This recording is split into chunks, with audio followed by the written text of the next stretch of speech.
Good evening, everybody in the Facebook and YouTube world. I hope everyone is doing super well. It is Wednesday. I have no idea what the date is. It's May 20th. May the 20th. And I have before my birthday. the day before Liana's birthday. And the day after our anniversary. And the day after her anniversary. And for those of you who are wondering, this is Liana Stewart.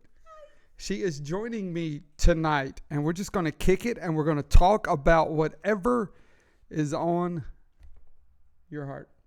And incidentally, you can't see him off camera, but her husband Rick is also in the studio with us over there. I couldn't get him to come on camera, and so we don't have any camera people to whip the camera over there and put it on him, and he didn't want to come on camera. So maybe his daughter, who is also on this side of the room, will surprise him with a camera shot later. Ooh. I don't know. Ooh. So let's see who's on. There's Michelle Gostomski. Michelle, are you guys here or are you like in Florida? Where are you? Almost to Florida. There's Biff. It's good to see Biff. And Elise, it's good to see Elise. Kenneth, good to see you. Myrtle, good to see you. Well, I can't see the people. I just see their names. So I just say that. See them. So I see that.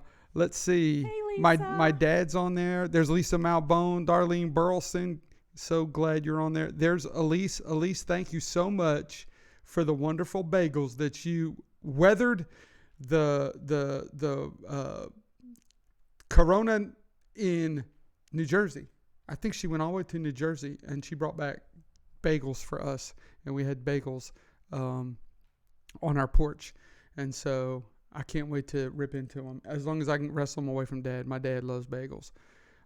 There's Lori Gostomski. Good to see you. Lori. Shane Sky is on here. So it's Wednesday. I missed Sunday. I wasn't here. What did she do to the camera? I wasn't here Sunday. And my brother incidentally, and my nephew Storm covered Sunday for me. Shane, you guys kind of know his story a little bit. If you don't, you know it now because you watched him on Sunday. But he didn't think I was serious about him covering on Sunday, and so I ended up texting him Saturday night, going, "Hey, you're still good to go?" And he's like, "Well, no, I didn't know you really wanted me to." And I was like, "Yeah, man, I want you to." So he did really good. It was awesome. I know. I watched it, and it was like, man, I was really. Is that the new associate pastor? That was you know what I said? I said I'm gonna have to learn to cut grass because I might have lost my job. Yeah, he did really good. Shane's going to take over. I'm going to do building and maintenance now. Incidentally, that was one of the first jobs I ever had at that church was building and maintenance. Did it look as good as it does now, though? No, it looked nothing like it. No, right now it looks really good. When I did, I just talked about a lot of things that needed to get done. I never really got anything done, but I was really good at talking about it. But I had no execution. Maybe that's why you have Shane. Right. So maintenance man and an associate pastor. I'm promotion. What do you call that? I don't know. I don't know if becoming like an associate would be that might be a demotion. I don't think that's a promotion. Maybe, I don't know. But anyway, he did a phenomenal job, and I'm just so grateful for him and Storm, who got in on it too and shared some thoughts, and it was just a really good day, and I really enjoyed that. And so thank you, Shane and Storm, for covering for us. And I appreciate it. But I'm back, and I brought Liana with me all the way from Hawaii. Actually, she's not. She's from here. Well, she's from Hawaii, but she lives here. And so I call her Oompa Loompa because it's a term of endearment. Really, listen, it is. Here's the interesting thing. She's not sitting down. She's actually standing at the table right now. That's just how short she is. And so True fact. I'm kidding. She's not. And so a little bit, Liana has been, she's been at our church for, I guess, as long as y'all been married. And you're celebrated how many years? 13 years? Actually, 2005 when I found Riverside. Don't make me do math. 15 years ago. 15. I found Calvary Worship Center. That's right. It was Calvary Worship Center back in the day. So, yeah, I've been 15 years. So that's about I think that's so. You must have got there right about when I did, because that's how long I've been. I mean, I was there, and then I left, and then I came back to pastor, and so I guess you've been there as long as I've been there this time, and so and Liana's been she volunteers everywhere around the church, and she mainly you kind of hit your niche. Is it niche or niche? Yes. What is it, Rick? Yes. He doesn't know. In youth ministry with Brandy. No, I found my niche, whatever, as Brandy's second. Not and whatever Brandy needed, Brandy. Yeah. Well, I know, but it was in like what was it? Well, she oversees the whole thing from kindergarten to so when Brandy said graduation. jump, I said how high, and I said no, I'm not tall enough. And it was only this high. Exactly. Yeah. And so you that's kind of where you've been. Because remember, when a long time ago I was the secretary for the church. Brandy was taking over youth, very, very beginning. That's right. I volunteered as the secretary because I forgot didn't about want a that. real job. And forgot. I figured that would be great because, we could eat pretzels and dip it in, what was it that we used to dip it in? The hazelnut thingy. Nutella all day. That's what we would do in the office. Don't tell everybody that. We worked really hard. I worked. That's what you were doing? I was working. That's what Brandy and I were doing. See, right, Brandy? That's what we were doing. Yeah. Hey, Brandy. When you get a chance, you want to cut my hair? That's how I'm making an appointment. Let's wait and see if she responds. She's not going to respond. And so you've done how long have you been in the youth department? Because you do middle school and high school primarily, and I know Brandy oversees the children's ministry, middle school ministry, and youth ministry. But how long have you been with her, kind of helping her do that? As long as I can remember. A long time. I was gonna say it's been a minute. A long time. She didn't even know that there was a Cheyenne when we started. Like that's how long ago it was. Like she didn't even know Cheyenne. Oh, I wasn't supposed to say that. I'm sorry. Brandy said. There's Rosie Posey. Rosie didn't eat pretzels and Nutella. She ate cake. She still eats cake. She likes cake. Rosie's good people. But it's been a while. It's been a while, and you did a lot of the administrative stuff, organizational stuff, but then you also did some teaching back there as well, and so, but something this year, you kind of like. What happened this year? Tell me what happened to you. Something happened. I don't know. And it was kind of funny because I actually started last year. In May, we had our number 2 graduate from high school, TJ. Right. I mean, not high school, college, university. And then he moved away. And I'm like, okay, 2 have flown the coop. One's trying to fly the coop, but she can't yet. And the other one is just, loving life where he is and how he is. But it was just such a big transition going from I was a mother, I'm still a mother, but these 4 kids needed me till nobody needed me, nobody wanted me, nobody loved me. That was in my brain. Nobody needed me, nobody wanted me, and nobody loved me. And I was kind of like, it was hard for the first few months because, when you go from a full house to knowing that one of your children lives halfway, all the way down in Florida, now he's in Oklahoma, it was tough. But come fall time, you've been you and Sister Tina have earnestly been seeking after God's heart and just, trying to push us into a deeper place with him and, just to seek after his heart. And, I played the game, read the book and all that, but I never really seriously sought after him until about the fall. And then come January, it was like he was wrecking me left and right. Sometimes I have to pull off the side of the road because I just can't drive anymore because he just talks to me at the most amazing times. But it's been an awesome journey. Awesome journey. Just knowing that initially I was searching for where am I supposed to be? Am I supposed to be with the youth? Am I supposed to be with the children? Where am I supposed to be? So you found yourself like you were like in this weird transition place where you were just kind of like you were just there. Yeah. And so through that, was it that experience that kind of pushed you into the really going after him, so I went from trying to figure out where I belong within the church body. Not, I'm definitely not leaving Riverside. It's just, it's my home, but trying to figure out where I'm supposed to be in the church body. And then I realized he just kind of told me, okay, it's not about what job I want you to do. It's not about where I want you to minister. It's about you being connected to me and you chasing after me. And I'm like, Hmm. okay, let me That's good. let me try this. And it's been an amazing journey. I mean, he has me dissecting things and just pouring into me things. The biggest thing right now, my biggest journey is the armor of God. And I've been stuck on the belt of truth for, I want to say, 2.5 months now. And I'm still dissecting that. But then you had spoken about love recently. And about a week and a half, it was the biggest revelation I got. Being completely transparent, it's easy to love teenagers, no matter what anybody says. Really? It's easy to love teenagers because none of them are watching, right? Because they're kind of stupid.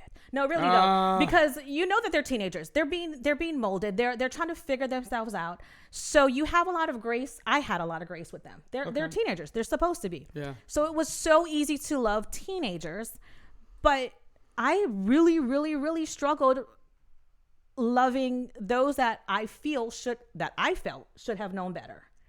And I'm like, God, how to, like 2 weeks ago, 3 weeks ago now, I'm like, God, how do I love like you?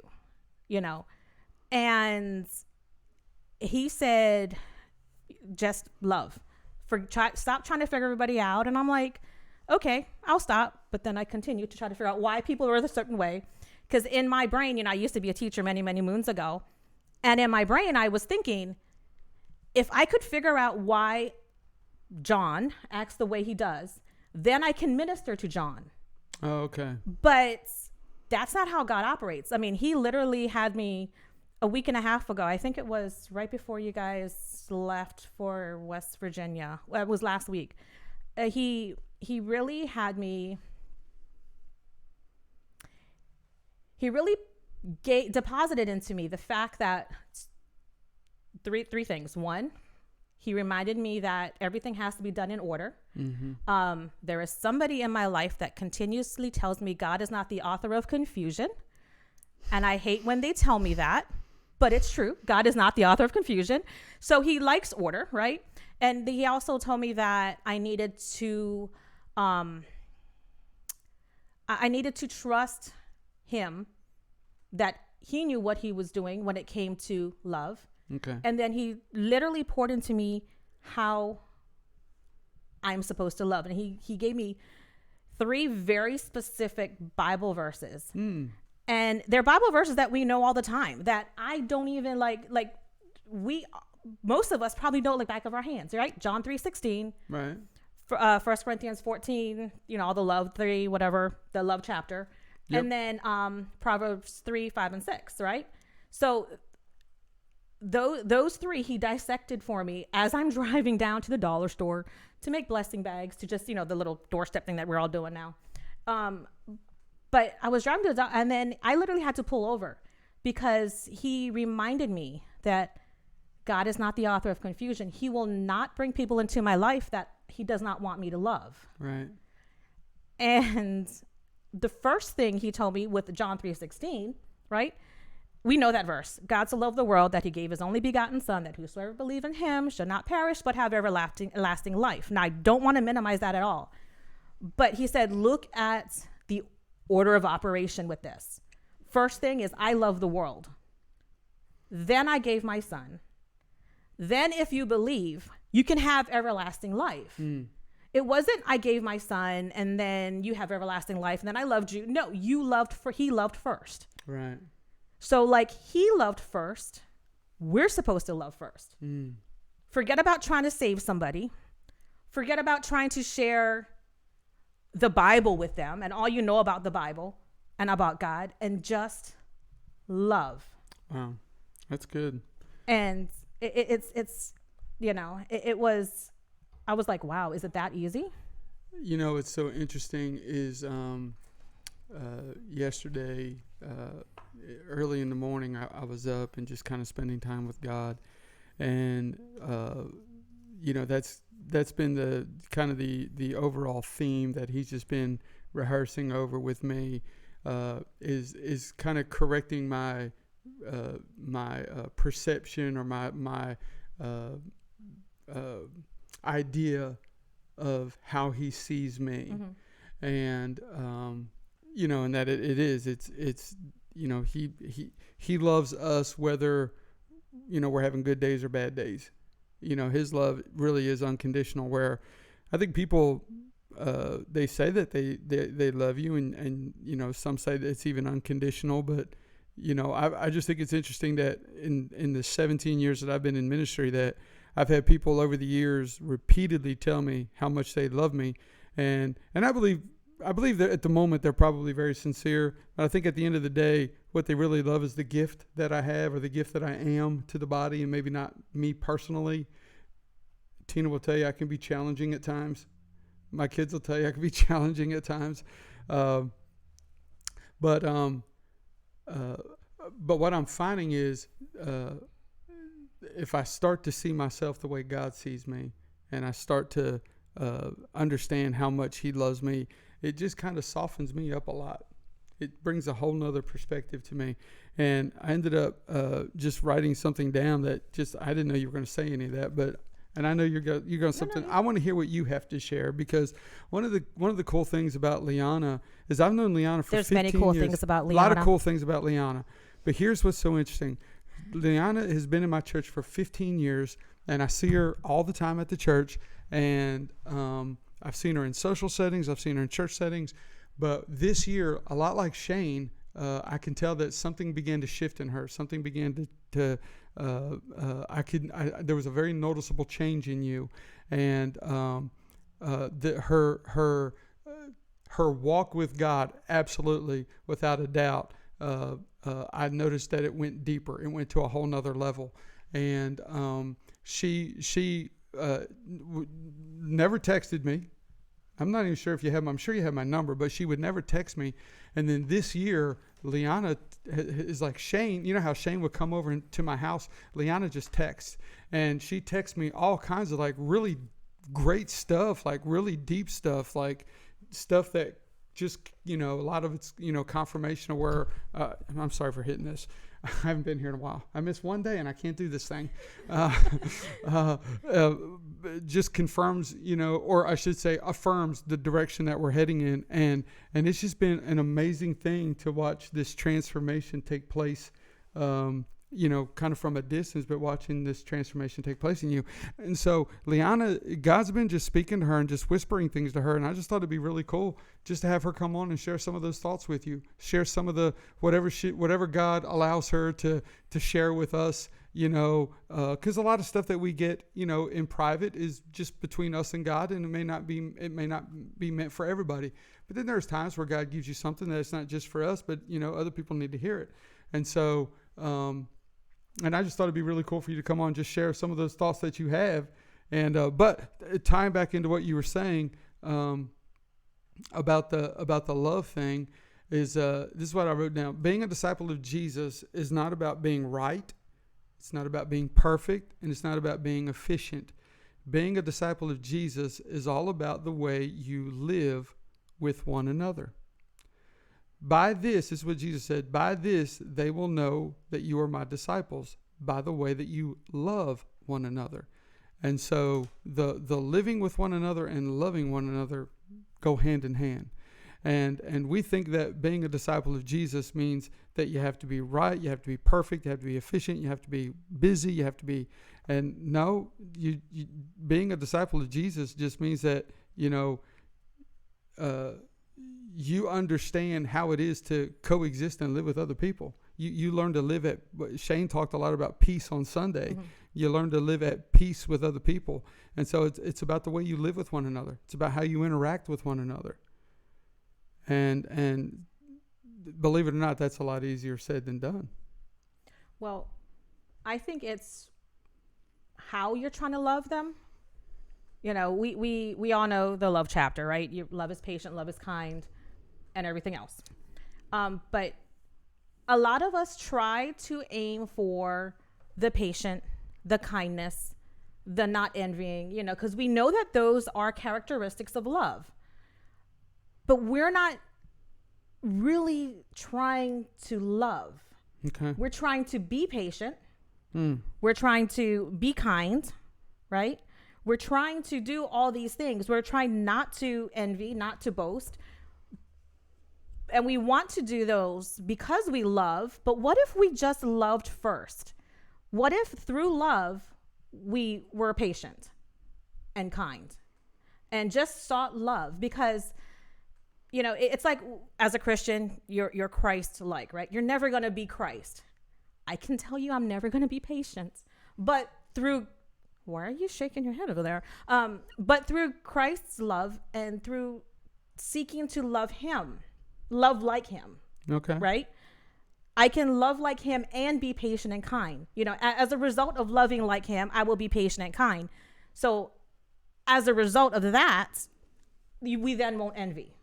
Okay. Because if you're truly loving like God loves, you will be patient. You don't have to struggle to be patient. You don't have to struggle to be kind. You know, you don't have to struggle for all these aspects of what love looks like, because it'll be natural because you are loving. And your goal is to love. Your goal is not to be patient. That's what will happen because you do love, is that you'll be patient. So what you're saying is aim for the loving part, and the other attributes that's discussed in 1 Corinthians 13, they'll just come as a natural secondary consequence to you just kind of aiming for the whole love thing. Yeah. That's and I'll good. tell you what, when he gave me that a week and a half ago, I'm like, but I have to be patient, God. That's what your Bible says. Your word says be patient. And he goes, yeah, but first, you remember the order of operation thing? Right. Love is. He didn't say patience is love. No, love is patient. It's good. So why are we trying to skip the love step and go to patience and kindness? Do you think that people think that might be the easier to do than the loving part? Well, and actually he gave me that too. You know, why did patience and kindness come first before all this other things? Okay. Because rejoicing in the truth is easy, right? Once you know the truth, rejoicing in the truth is easy. Sure. But being patient and kind sometimes is a little harder. Sometimes, right? But it's like an airplane. When the airplane's trying to get off the ground, it takes the most gas, the most energy to get off the ground. You're going to have to give the most in the beginning. Okay. Of patience and kindness. And then once you're at cruising altitude, you get the, rejoicing in the truth, has hopes in all things, endures all things. But even before that patience and kindness, you got to love. You got to love wholeheartedly, the true way that God loved us. We have to love each other. We have to love ourselves.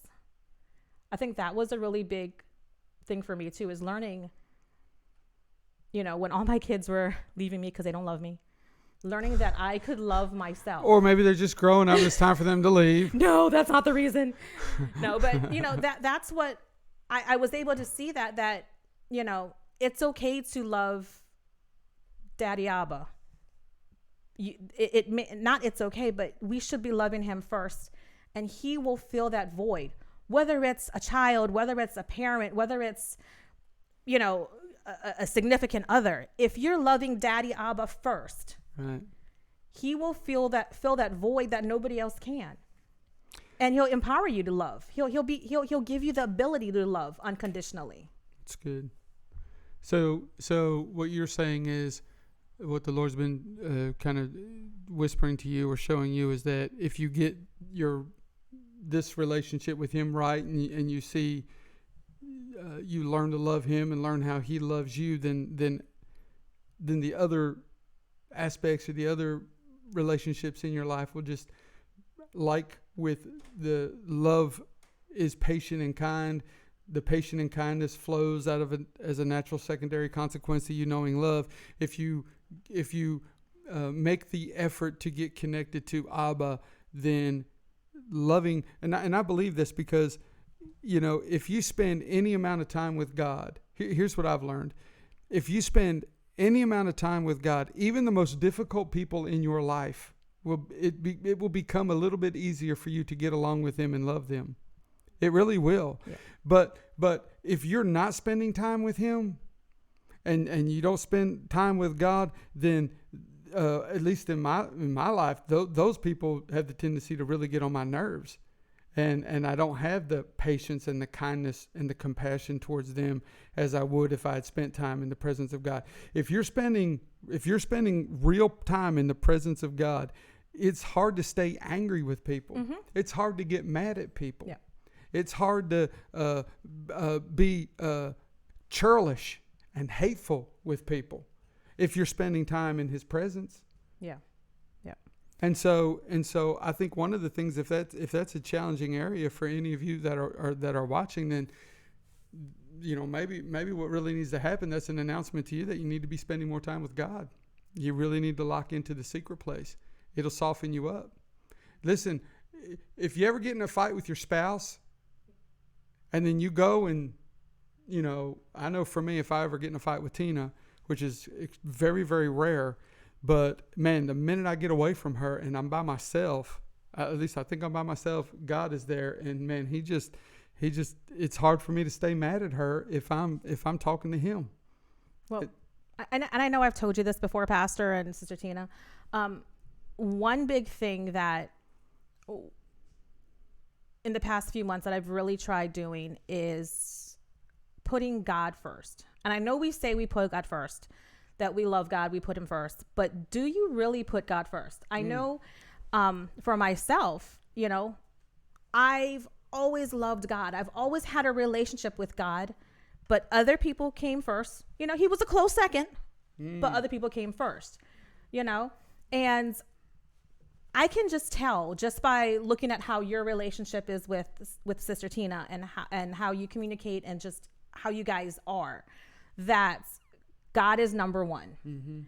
And that is so important, that God is number one, before your spouse, before your children, before anyone else, because they will leave. He is the only one that will not leave or forsake you, That's and right. whether it's they leave because of they want to leave or, God calls them away, they are going to leave you, but He will never. And if your peace if your peace is in Him, is found, if you find your peace within Him, if you find love in Him, then it doesn't matter. It doesn't matter. I mean, yes, you'll still love your spouse, your mom, your children, but it doesn't matter where they go or what they do when you 100% love Him first. Right. And I think that is something that we all have to strive for, and it's hard, especially as a parent or when you're married, But that's what we need, and that's how you really tell. You can really tell if someone is chasing after God and God first is, how they are relating to other people in their life. 100%. What's what I'm saying. If you're spending time with God, guess what's going to show up in your life? The characteristics and attributes of the person that you're spending time with. You're spending time with God. Those characteristics and attributes are going to start manifesting in your life. If you're, listen, those of you that have kids when they were growing up, and your kids obviously are growing up, but you knew when they were spending time with kids that maybe were a bad influence, maybe didn't share the same values, maybe didn't have the same, behaviors that your kid had. You knew immediately they were spending time with people maybe they shouldn't be spending time with because of the way they were behaving, the way they were acting, the things they were saying, right? And so the same is true if you're spending time in His Word, or you're spending time worshiping, or you're spending time with God. You are going to start taking on the characteristics and the attributes of God. You will start becoming whatever it is you behold. That is what you'll become. And if you're beholding Him on a regular basis, on a consistent basis, then you'll start seeing those same characteristics and attributes come out in your walk. And then you'll have that patience, right? Absolutely, 100%. It'll start to develop, and it doesn't mean that you're going to hit it out of the park every day. Doesn't mean you're going to get it right every day. Doesn't mean you're going to be perfect every day. But I would say overall, there will be a noticeable consistency in your life. There'll be a noticeable consistency in your walk. And that's what I'm starting to see in some of the people that around me that I don't know if it's, I think I'm just now noticing it, or I think there's a shift happening in a lot of the people around me, and I'm starting to see this maturity. I'm starting to see this depth in you and Shane and in many others. I'm starting to see this happening, and I think it's the result of you guys spending time with God. More than that, Pastor, I honestly, earnestly believe it's because of the example that you and Sister Tina put forward. Because if you didn't chase after God's heart the way you do, Wow. we wouldn't have an example. You know, where the shepherd leads, the sheep follow. Right. If you two weren't seeking after God's heart the way you guys do, we wouldn't be following, right? If you were seeking after things of the world, we would do that, you know. But because you earnestly seek after God first, over your marriage, over your children, you've taught us and you've shown us how we are supposed to do it, and that's the only reason why we do it. And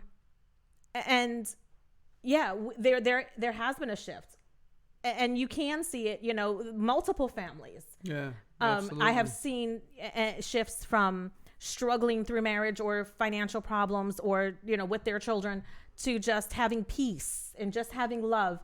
And it's because of where you as a shepherd are leading us, you know. And Bible verse, you know, if we choose to be planted and keep our roots firmly planted next to the riverside, right? We'll only prosper. We'll only continue to So prosper. good. And it's not just getting a bigger church. You know, I do a Zoom on Friday nights with whoever wants to join, really. And I have seen within our little group, I have seen people open up. I have seen, and it's only been since we were on quarantine, and I have seen people just change where, you know, certain people were very harsh and closed. They're now loving, and it's amazing. And it's only because you guys sought after him and continue to seek after him. If we didn't have that example, you know, we wouldn't know what to do. Well, we're grateful that God's put us in a place where we get to do life and run with people that are willing to jump on board and run with us. I love it. It's encouraging, and there is. It's you know, it's one of those, you know, when I was in the church growth race, there were metrics that we were able to measure to see how well we were doing, and when you start seeing people that, you know, like you said a minute ago, have softened up, who were maybe once kind of introverted and kind of hardened, and now they're more open and they're more receptive, and they're willing to interact with people and talk with people and become vulnerable with people, and you start to see that that's one of those metrics that we're able to measure to see that, man, God is really moving within our church family. Why? Because, you know, the church family is starting to look like, you know, who Jesus looked like, who Jesus was in the Bible. You know, we're starting to look like that. We're starting to behave like that. We're starting to see that. And that's one of the things that I noticed in you, which is why I was so excited to, you know, get you in here on a Wednesday night, you know, because there was this noticeable change in your life. And, you know, and it's just like, I love it. I love what God's doing with you. Oh, it's so exciting. It's, you know, there's times I'm like, it's midnight. Can I text Pastor? And I'm like, I'm usually awake. And then I'm like, okay, let me go tell my husband. Oh, wait, he's snoring. Who do I tell? And I sit there, and it's so exciting. You know, I wish I didn't have to work. Can I not work? And just spend time in, Rick's like, no, you have to work. in Abba's presence, just sitting just sitting. And sometimes not even reading, not even studying. I love to study the word, and I'm always trying to dissect and figure out, okay, what do you mean by this? But not even that. Just sometimes, like Sister Tina said, just sitting in his presence and just being still, you know, and just not even asking him to pour into you, but just being still and getting rid of everything and clearing your mind just so that you can be still with him. It's good. And it's, you know, it's funny because it's so addicting. When you start it, you just can't stop, and it's getting started. You know, you just have to start. And it's true. It's the, you know, for me, I described it like this earlier this year, that what I was experiencing with God between right after Christmas into the New Year was like like when I started to first date Tina. You know, it was that kind of like that exciting, passionate, zealous, this, you know, I don't know, like a love affair. Mm-hmm. You know, that's what it's like. And, you know, who doesn't want to be have that with the creator of the heavens and the earth? How wild is that? That he actually is interested in you or in me. Like he actually, like I'm convinced that he, you know, because the Bible says that he never sleeps nor slumbers. You know, where we need to sleep, he doesn't really require sleep. And so I'm convinced that he just is anticipating us waking up in the morning so that he gets to spend time with us. Like when he would come and walk with Adam and Eve in the cool of the day. Like, you know, the Bible says that, you know, they heard his voice in the garden. Didn't hear his footsteps, didn't hear the leaves rustling. It said that they heard his voice. And I'm convinced that, you know, in Zephaniah it says that he sings. You know, mm-hmm. God sings. You ever picture God just singing? You know, what kind of God is this? We often, I always saw God as this angry, bitter, waiting for me to mess up, you know, so he can, you know, get me. But no, here's a God that's singing. And Adam and Eve is hearing his voice in the garden. To me, it paints a picture of, you know, could it have been God so excited to come and see his creation that he was just coming, you know, singing through the garden as he's on his way to them because he wants to spend time with them? Like, does anybody picture him that way? Has anybody ever seen him like that? Is that the vision that you had? Like, for me, God was just, you know, very capricious and finicky. And you know, he was, if I was good, he was good. If I was bad, he was mad, you know, but that is not him. See, and you triggered a memory of something I wrote a few weeks back. Maybe I don't even know how far back that is, but a lot of times we are taught to fear God. Okay. Right. And there is a huge difference between fearing God and honoring him. Okay. You know, Hebrews 2:15 talks about how there is bondage in fear. The Bible also says there is no fear in love. That's right. So how can perfect love cast out all fear? Exactly. So why were we for so many years taught to fear God and not honor him? Because if there's no love, no fear in love, then there's no fear in God. Right. Doesn't mean that we honor him less. That doesn't mean that we you know, respect him any less. But, you know, when you have fear of something, you need to get away from it. When you honor somebody, when you respect somebody, you want to be more like them. You get pulled towards them. Mm-hmm. So why are we fearing this God that loves us so much, that just wants us to be held in his arms? I think it's just because we just have a misconception of who he is. Because the Bible says in 1 John that perfect love casts out all fear. The only time fear is permitted to exist in where there's love, I would say it like this: fear is only able to exist because you're afraid that, you know, there's going to be some type of punishment or negative reaction towards you. And if you're in this moment of perfect love, then there is no fear of being punished or something, a negative reaction towards you from him. Yeah. Because, you know, perfect love takes fear by the neck and throws it out the window. That's the in the Greek, that's the kind of the word picture that is in 1 John. You know, casting out fear. That's what perfect love does. Since we're talking about fear, can I get a little bit ADD here? Jump. Rachel is online. She just got married on Saturday. That's Acevedo. Now, what is that? Wilmont? Rachel Wilmont. Congratulations, Rachel. Wow. Got married Saturday? Saturday. Masks on and everything. Okay, they didn't have masks on, but yeah, most of the people had masks on. But it was such a beautiful day. It was supposed to be rainy and stormy, and God kept it a beautiful day for them. That's awesome. It was at the lighthouse. It was all outside. Oh, But that's just wanted to say fantastic. congratulations, Rachel. Congratulations, Rachel. That's awesome. Man, Sorry, ADD moment. that's all good. Nah, it's Wednesday. Super informal. Yeah, but getting back to love, if that's what we strive for, then that's what we'll get from him. If we strive for his love, we'll get his love. Yeah, I mean, I said it a couple weeks ago that, love isn't an attribute that God possesses. Love is the essence of him. That's who he is. He is love. It's like he is light and he is love. It's not he possesses love. Mm-hmm. He is love. He's just not in possession of it. That he is love. Yep. And so let me read this to you. I wrote this down. Let me get your thoughts on this. See what you think. Because I was talking about that being a disciple is about how you live with one another.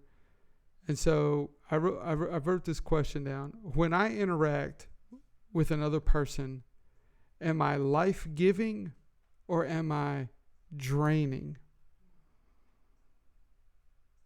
It's my little devotional thought yesterday morning that, I felt like the Lord was kind of challenging me with. So if being a disciple, and Jesus said, by this they will know that you're my disciples by how you love one another. All right, this is the love part. They'll know you're my disciples by how you love one another, not by how you pray, not by how you worship, not by how you get your shout on in church. They'll know by how you love each other. And so then the thought behind that is, so it's not just, love in word only, but in deed and in truth. So there's action behind it. There's deed behind it. There's purpose behind it. It's not just, I love you, and then there's nothing else behind that. There's got to be something to substantiate that love that you have for other people. And that'll look different depending on the degree of intimacy you have with different people in your lives. And so then the thought from there, follow my thinking, goes to, okay, so then when I'm interacting with people, if I'm trying to be like Christ, God is the giver of life, right? He gives life. And so when I interact with people, am I life-giving or am I draining on them? Can I push it a little bit further? Absolutely. So you're talking about people, but what about our relationship with God? We know we can't take his life away. We know we can't drain his life. But when we go to him, do we give him love or do we give him our problems? Are we going to him with, wow, God, help me good. with this? Can you help my child do this? I need this. Or, I have this sickness. Please heal me. Or are we going with, I love you. I want to be more like you. I want to know you more. That's good. And that's the same thing. So, if we have to, I think if we take a deep look at how we're approaching God and asking ourselves, how are we truly approaching him? Are we asking for him? I mean, he wants to give us the desires of our hearts. He wants us to know that we can lean on him. Yeah. But more than that, he wants to be our best friend. Yeah. So are we treating him as our best friend? Are we, wanting to spend time loving on him? Or are we asking him to do stuff for us all the time, just like people around us, Are we wanting to spend time with them? Or are we asking them to help us with daily tasks or, pray for us? I mean, we should be praying for each other. We should. I'm not minimizing that at all. But so are you suggesting that people in the American church culture only go to God with their laundry list of wants? No, that is not what That's I'm saying. exactly what you're saying. What I'm saying No, is, that's what you're saying. what I'm saying is the I know, American, we as Christians should be going with him with love. That's all I'm saying. I'm not saying what we agree. are doing or we shouldn't, what we shouldn't do. What I'm saying is what we should do. I absolutely agree. Do you think people maybe approach worship that way, Sunday morning worship? Oh, definitely. When we used to go to church on Sunday definitely. mornings? Most definitely. I mean, if you're not fully engaging in worship in the privacy of your own home, why do you do it at church? Well, I mean, if you cannot, it was really funny the other day. I was cooking and I literally burnt myself because he got me hard while I was cooking because I was listening to worship music, and I was really like fully engaged in worship. And I'm like, okay, I cannot do this anymore because I will Was this the third degree burn. shrimp and grits This you were was not supposed to the be making me? This is not the shrimp and grits that I'm going to make for you when you actually make time for us. You know, You should have brought some tonight. We could have sat here and ate shrimp and someone grits. was supposed to let me know when they were heading back from West Virginia so that I could I know, I totally forgot. get the good 1620 shrimp and make What is that? shrimp and grits. What is? The smaller the number, the bigger the shrimp. Smaller the number, the bigger the shrimp. Huh. That's something I did not It's know. how many shrimp per pound. Oh, And you want less shrimp per pound because then they're big, because then they're big. yummy shrimp. Yeah. But, you know, it's, we need to, it's real easy, but it's hard. We need to seek after love from the Father. I love that. I think And that's it's- it. Yeah, and I think that's just a good word for us to hear that, and to be reminded of that. Our relationship with God is not comprised of just us going to Him when we're in need all the time.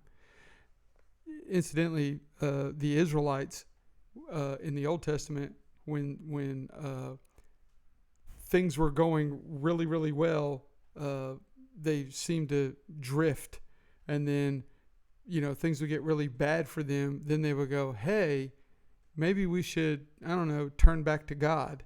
And I see that happen. I've seen that pattern happen in a lot of people's lives over the years as I pastored and shepherded them, that when things were going really well, you didn't really, they only really came around, or you only seen them in church, or they only really came around when life got really difficult, when a crisis hit and there was, things got really challenging. Then it's like, boy, man, I better get my life right and get back with God. And what you're saying, and which I 100% agree with, is that, I believe that God, I think that God welcomes us when we come with our issues and our needs and our problems. But more so than that, what would happen if you just had this really great relationship with Him, where just on a daily basis, a daily consistent basis, you were just coming to Him, not with just a laundry list of needs, but just because you actually desired to know Him, to have this degree of intimacy with Him, and not just bring a laundry list of needs that you had. And I think that's how a lot of people in the American church culture have approached their relationship with God. It's, He's up there in heaven, and when I'm in trouble and I need something, I ring the bell. I do whatever I can to get His attention, and then when that's issues resolved, then I can move on with the rest of my life. And that's not what God wants from us at all. God wants to be in a relationship with you and I. It's like our children, right? They can come to us for needs and wants, but they can also come to us just for life, And when they come to us, for example, TJ, he has this. I have a grand pup. His name is Taco. A grand pup. A grand pup. That's all I want right now. Only grand pups. But he sends me snaps of Taco all the time, just because he knows I love Taco, right? And that's the same thing with us, with God. He wants us to share the little snaps of our lives with Him. He knows what's happening, but He wants us to share the little snaps of our lives with Him. Yeah. And when you mentioned those the laundry list Christians, my heart is so sad because I'm actually loving this quarantine time, because I don't have to worry about going here, going there, doing stuff. I don't have to worry about all the extra stuff that life has. So it allows me to have this quiet time and to prioritize Him. One thing that I didn't know about you is you were like always on the move. Maybe. Right? You were always Possibly. Going somewhere, doing something. You were everywhere. And now you're kind of like, I'm stuck, but I don't even think I'm stuck. I'm just sitting and just loving everything that He gives to me. So you went from being Martha, Martha, to being Mary, just sitting at His feet. Martha, who's always trying to get things done and running around and busy, I'm just going to sit at his feet. And it's funny because I've actually extended that to my work because with my job, I have a decent job, and it's funny in my office, I'm the low man of the totem pole. I will never get past a certain rate because I want my job to be my job, and I have 20-something-year-olds that get paid much more than me. And I used to want to get a degree so I could get a higher job, but now I'm like, no, I like where I'm at. I like being here because I have time.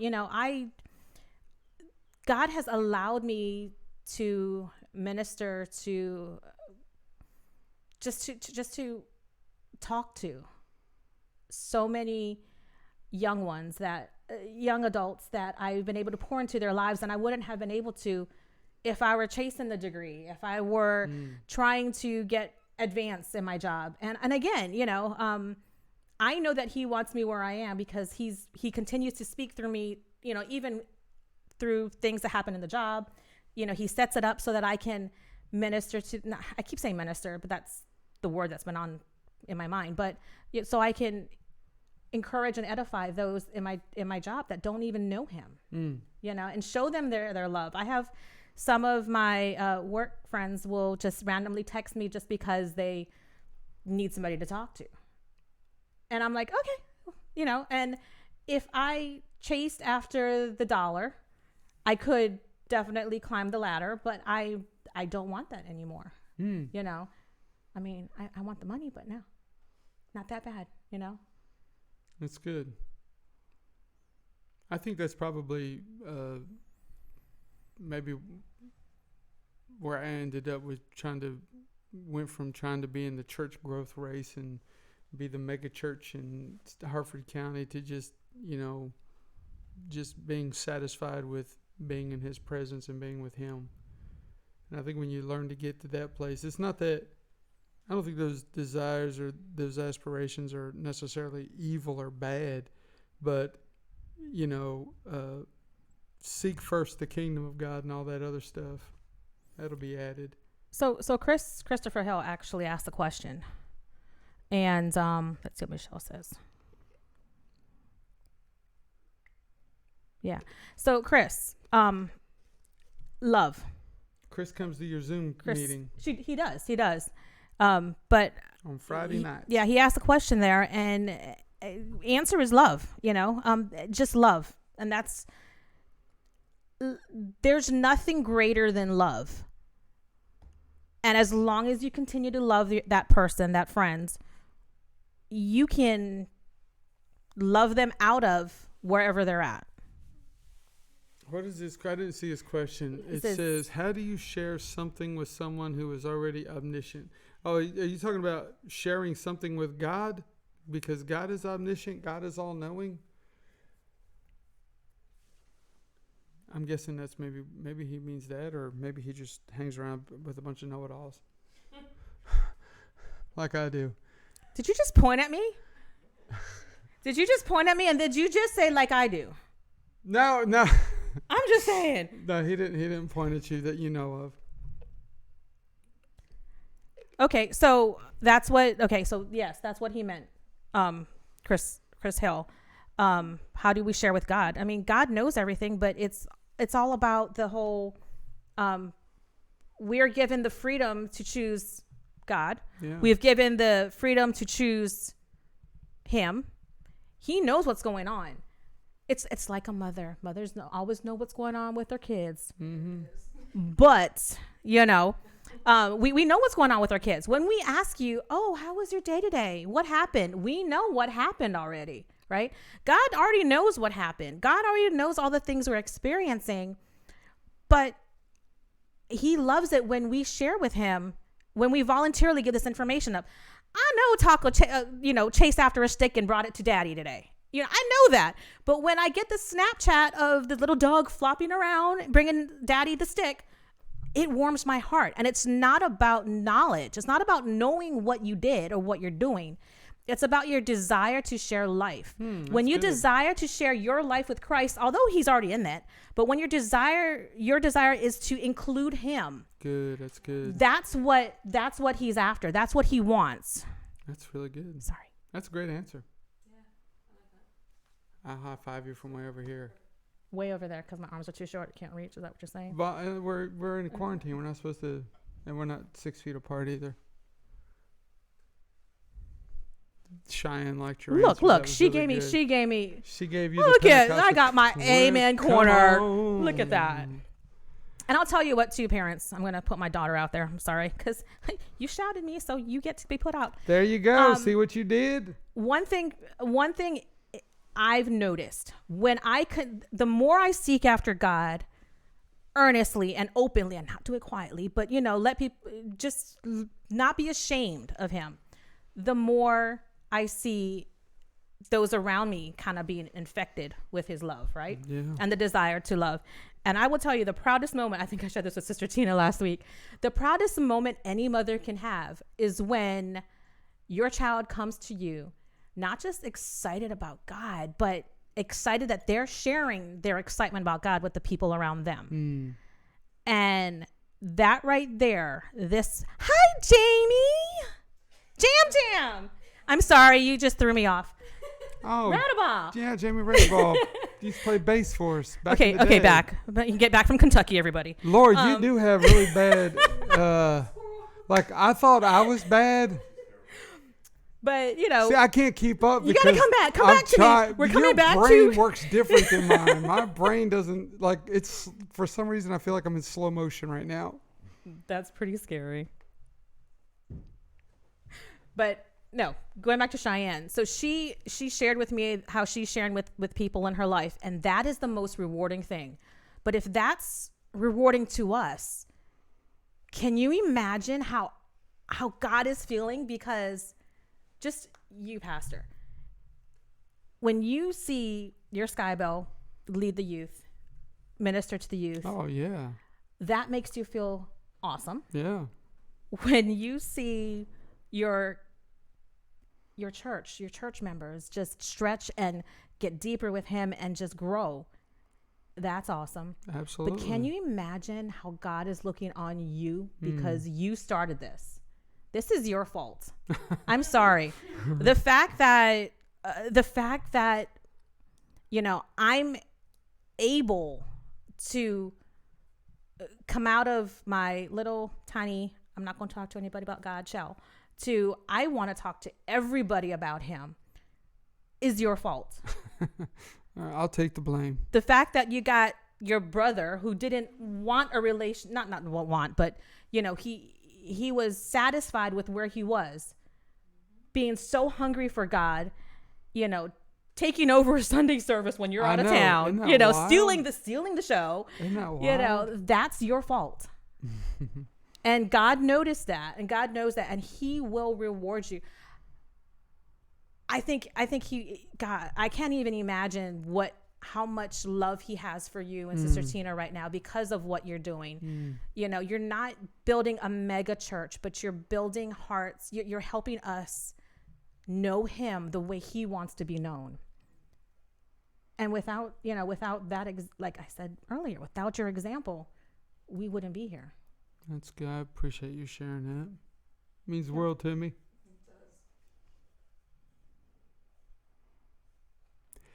Yeah. See, I told you not to make me cry. I didn't bring my handkerchief, and you're trying to make me cry. And oh, I can read that one text that actually made you cry if you want. The one about the tree. stop. It's I'll say it this way. At 16, when I gave my heart to the Lord, I had this incredible experience with God, and it was so life-changing for me. And it was so amazing for me. I wanted everybody that I was close to experience that. And I think what's happened to me over the last couple of years, and one of the reasons that the Carolina Revival has become such a pivotal place for me and Tina is because it's one of those places where we just got to have this incredible experience, and we just want to share what God's doing in our lives. We want everyone else to experience what it is that we're experiencing, which is why I kind of shied away from the let's all try to get as many people to cram into this room and grow a mega church. It was the goal now is I've had this wonderful, real, life-changing experience with Yahweh, and I want everyone that I'm connected to experience and feel that too. And you know what? You said that it was great going down to Carolina Revival, and I'm sure it was. I mean, I know when we went down, it was amazing. But again, I'm gonna toot Pastor Jason, Sister Tina's horn all night tonight. I'm trying to like hide but over here, and I'm like, stop. Here's the thing: you pushed us to bring heaven to earth, right? Yes. You wanted His presence on earth, whether it is in our living room, in our kitchen, in our workplace. I got Marty there in the car, and she had to like pull over the side of the road. You know, wherever we are, that's what you wanted. That's what you kept preaching to us and keep telling us that you wanted, and it's here. Yeah. We're not trying to go down to have a phenomenal group of men minister to us. No, we are trying to minister to ourselves. We're trying to let God get us to where He wants us to be. Absolutely. And again, it's all your fault. I blame you. I'll take the blame. Hey, I'm doing everything I can to get close to Him, and I want everyone close to me to get close to Him too. It's not just for me. It's we can all have that experience.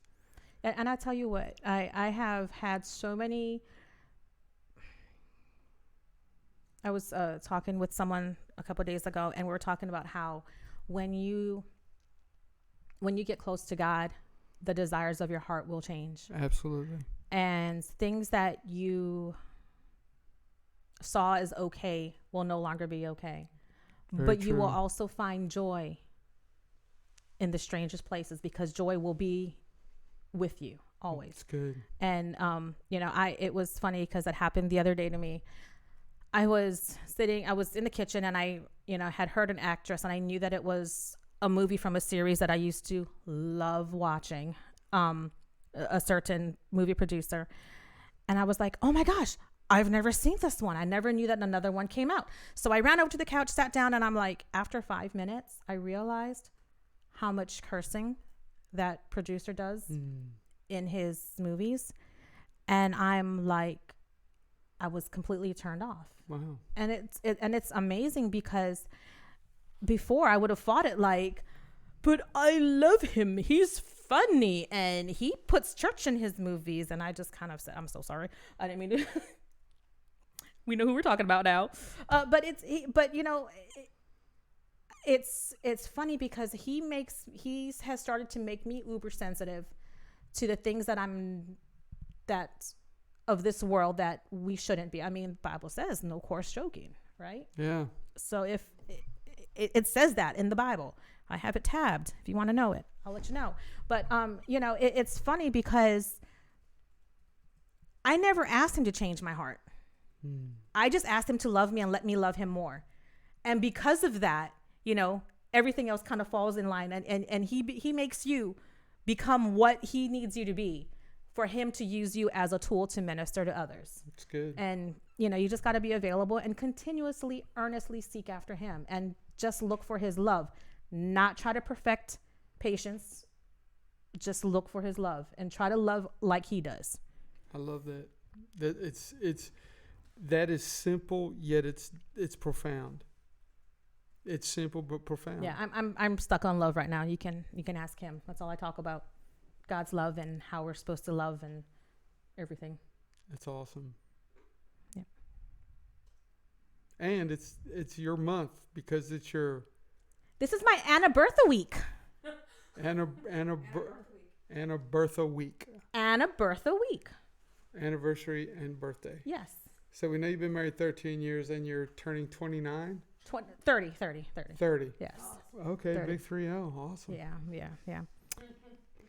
What's that, Rick? Rick, did you have something you wanted to say?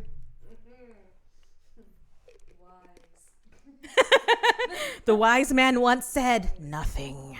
Rick just has on a ball cap, and he pulls it way down and hides his face over there. We can see you, Rick. Hey, Marty agrees with me. It's your fault, Pastor. I'll take it. I'll take the blame. Here's Michael Holston. Good to see you, Mike Holston. Mike and Dawn Holston. Mm-hmm. Good people. He did our floors I like them. in the basement when the basement flooded in the old house that we sold. They're good people. Yeah. They're good people. There's Marty. Jason Smith is on there. Jason, hello, hello. Glad you guys are joining us. We're here with Liana Stewart, just kind of kicking it, sharing some really just super profound, life-changing things that God's been whispering to her, and just some of the things that she's been experiencing with God. And it's interesting, her where she is with God, it's exactly where I've been, and that is the whole just learning to be loved by Him and learning how to take that and loving other people. Now, here's the question. Not a loaded question, but here's a question for you. What do you do with the most challenging, difficult people that are in your life? All right, you ready? That I have an answer for you. good. That when it comes to loving, there's some people that are just easier to love than others, and there's some where you gotta. Do you find that spending time in devotion kind of helps with that? Do you find that that's still a challenge? Talk to me about that a little bit. All right, so this was one big thing, and I'm not sure if I shared this with Sister Tina before, but Proverbs 3, 5, and 6. It says, trust in the Lord with all your heart, lean not on your own understanding, in all your ways acknowledge Him. Mm-hmm. Now, we can look at it and say it's about trust, us trusting God, or you can be radical and pull it out of that context. And how about you look at it this way? When He says, trust in the Lord with all your heart, He's saying, trust me that I know what I'm doing in that person. Okay? Okay. When He says, lean not on your own understanding, He's saying, don't try to figure that person out. Don't try to understand why that person is the way that person is. Don't try to understand how to help that person. Okay. All right? When He says, in all your ways acknowledge Him, what if He's asking you to just show that person love? Show that person love the way He loves us. And then and then when He says, He shall direct your path, He will. He will give you the words to say to that person. He will then open that person's ears to hear what God has to say through you. But that first thing you need to do is trust that He knows what He's doing with that person. And love that person like God loves him. And acknowledge that God is the only one that can make this love connection. You know, we want kingdom connections. It's really a love connection to happen. And that He will direct your path. That's good. And I've seen it work, you know. And it's funny because I'm being, you know, really radical, taking that two verses out of context. But when He gave me the verses to take out of context and gave me the, hey, look at it this way, then it's not really out of context. That's good. I like that. Had your answer. I'm done. No, but that was really, like, I was asking Him, I'm like, God, how do I love these people? I know that they're supposed to know better. They've been in the church. They've been to the altar 20, 30, 40 times. Yeah. This year. How did that happen? I don't know, but they have been, right? How do I love them? And you know, he didn't just say, just love me. He said, trust me. There's a reason why we all go through our stuff. There's a reason why it took 29 years for me to get to where I am with God. It's the reason why Shane took, 49 years for him to get to where he is. But we just need to trust that God knows what He's doing, because He does. Yeah. Because if I say, God, why is he like that? Why is Pastor Jason like that? I'm basically saying, God, you didn't know what you were doing with him. There's some people out there who will know? probably agree with that. Why is Sister Tina nodding? No, but and I didn't look at it that way before He opened my eyes to that. Is we need to, as we're looking through eyes of love, we need to make sure that we are completely looking through God's eyes of love and appreciating the people that He's created and how He's created them. Because there's a reason why He's created people the way they are and allowed them to be the way they are. And it's not our job to change them. It's our job to love them. That's good. It's not our job to figure them out. It's our job to love them. I think a lot of relationships. I'll say it this way: a lot of marriages would probably improve greatly if spouses didn't work to try to change one another. I had somebody come to me once and said, how do I pray for my husband? I said, how do you pray for yourself? Mm.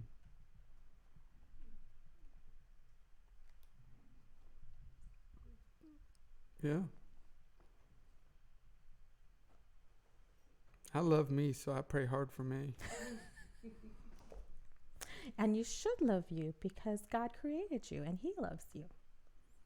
I can tell you that sometimes that's the hardest thing, honestly, for real, sincerely, realizing that you are the apple of his eye, that he's created you for his purpose. I know I had trouble with that.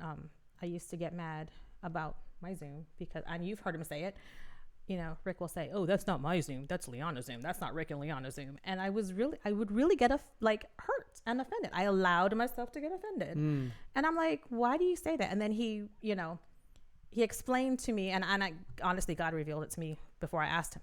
But we have to allow ourselves to be loved by him. Yeah. And that could be challenging for people. Yeah. I think it's because people maybe don't see themselves the way God sees them, where God sees, he sees treasure in everybody. And I don't think we don't see that sometimes. We don't see ourselves like that. And we see ourselves as not being able to measure up, not being good enough, not being smart enough, not being, whatever. And that's what we tell ourselves, but that's not how God sees you. Yeah. I used to ask myself, well, how can he use me? Because, I have been in the church all my life, just not where I am now. I didn't have a relationship like I do with him. And I really, last year especially, was like, where are you going to use me? There's no way you can use me.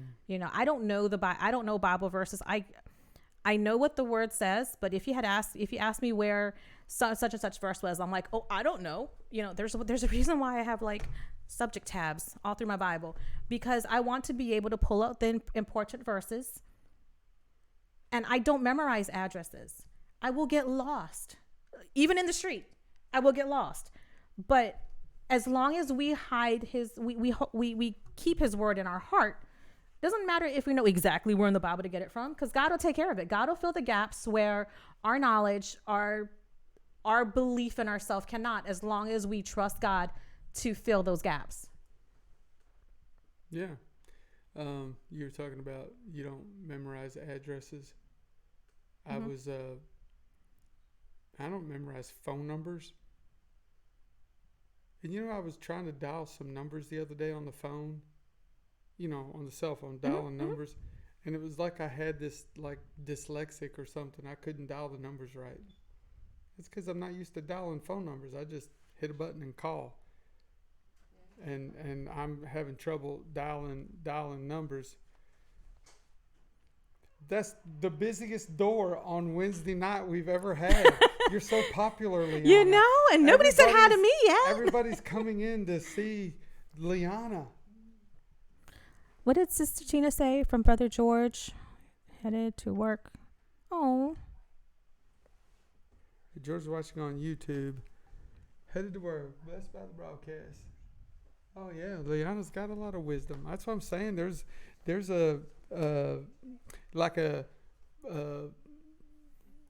something that's been locked up on the inside of you is God's allowing it to be released, okay. And we're able to enjoy and be a part of that. One day Shane and I will do the broadcast together. How about that? I think that would be awesome. That would be awesome. I'd love to see that. I really would.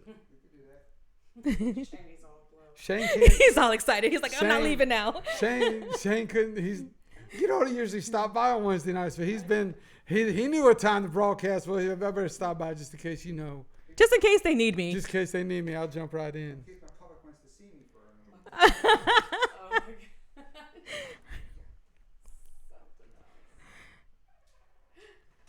He said he had a really good time, but when he got done, he was like, "I'm exhausted. Yeah. I'm so drained." That's what he said. I was like, "Yeah, I know that feeling." It was good. I love what you shared. Thank you. Rick, But you it got was- anything to add? Rick is typically not. I've hung out with Rick. He talks. Yes. He says a lot of good things too. And I that's like a that lot of- I'm not the only one who thinks that he talks a I know lot Rick too talks. much. What? Now, Yes. now Cheyenne doesn't talk. I don't hear from Cheyenne. You said she talks all the time. Yeah. And now she's around me. She's very quiet.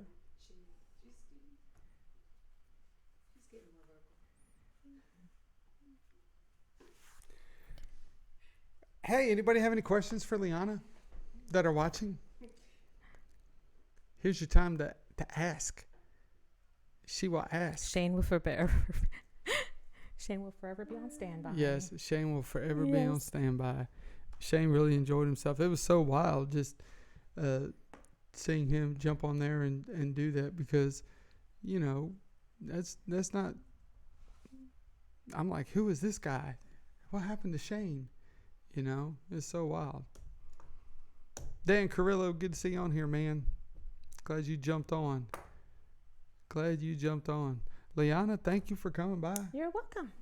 I enjoyed it. Me too. You had a lot of awesome stuff to share, and I will look forward to getting more of your texts.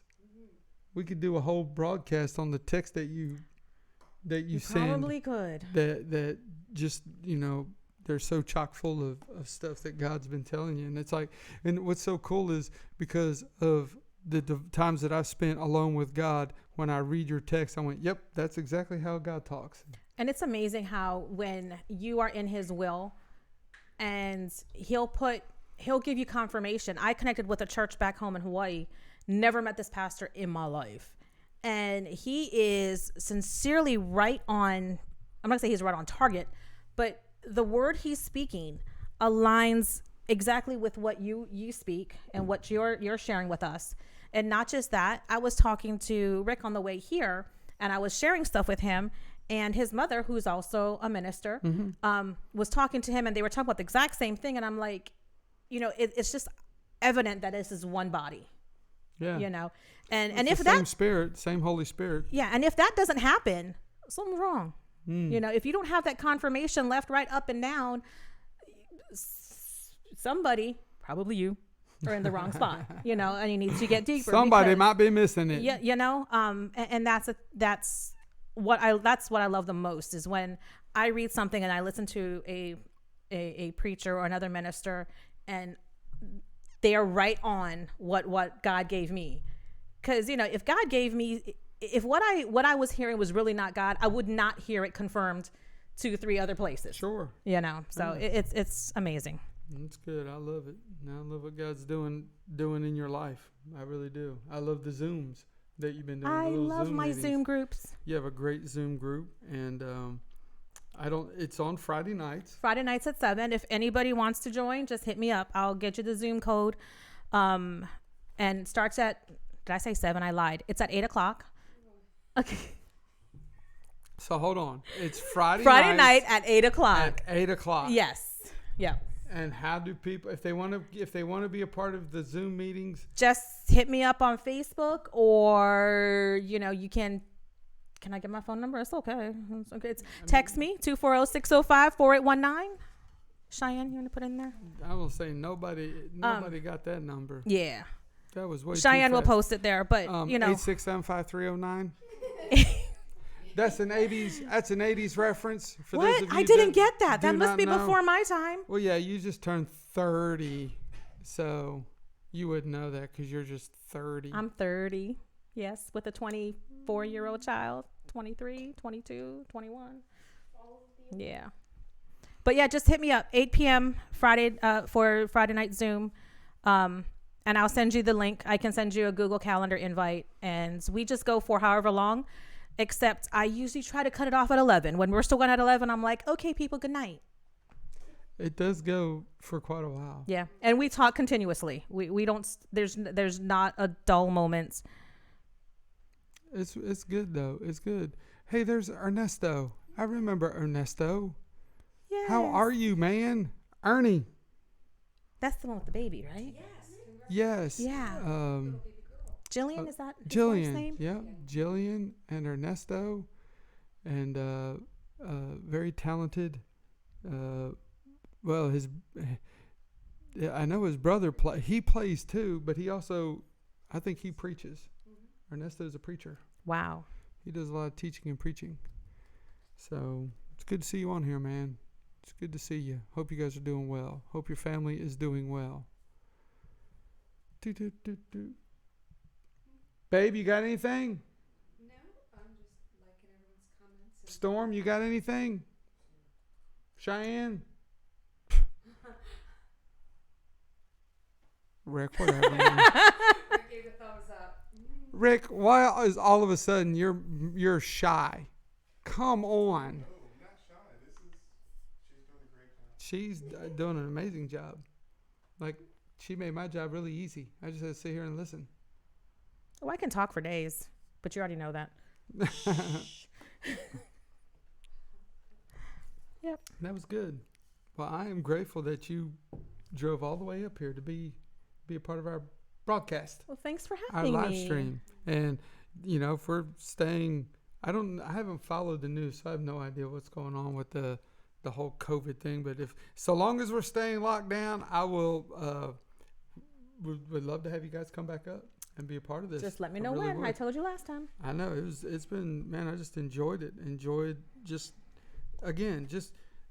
seeing what God's doing in your life, and then just hearing the stuff that He's sharing with you, and just the wisdom that God's given you. It's awesome because I know it's not me. It's all Him. It's all Him. It's beautiful. just- I love it. I love it. I love it. I love it. And hopefully some of the people that that you work with was able to jump in and be a part of it. And, you know, I'm excited to see what God is going to continue to do in you. Oh, me too. And your Me family too. Loving the moving- journey as we get there, It though. is a great journey. Wherever there is.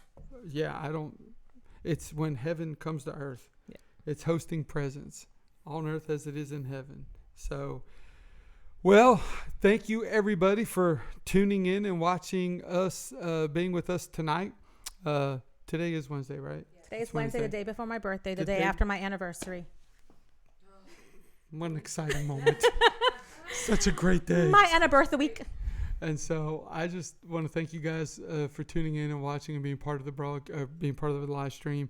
You know, I'll say it again that if we get back on later in the week, we'll definitely send a notification and let you know so you can join in with us. You can always go back and watch this, which I would encourage you to do that, just to hear Liana's story, hear what God's doing in her life, hear how you know that she has discovered a deeper degree of intimacy with God, and how it's transforming her, and how it's not just transforming her, but it's transforming the people that are around her. It's transforming just her world. And the difference maker is, and you can go back and watch it, is when she really got serious about her pursuit of Him, and it's made a huge difference. And it's something that I noticed this year almost immediately. There was something different about her, and it's because of her love for God and her wanting to pursue Him and chase Him, and it's been great. So I would encourage you to go back and watch that, especially if you know you've struggled with that secret place time, you struggled with the pursuit, you struggled with the trying to get alone with Him. Just like you heard from Shane on Sunday, you'll hear it from her if you go back and watch this. Just it makes a big difference. It will change your life.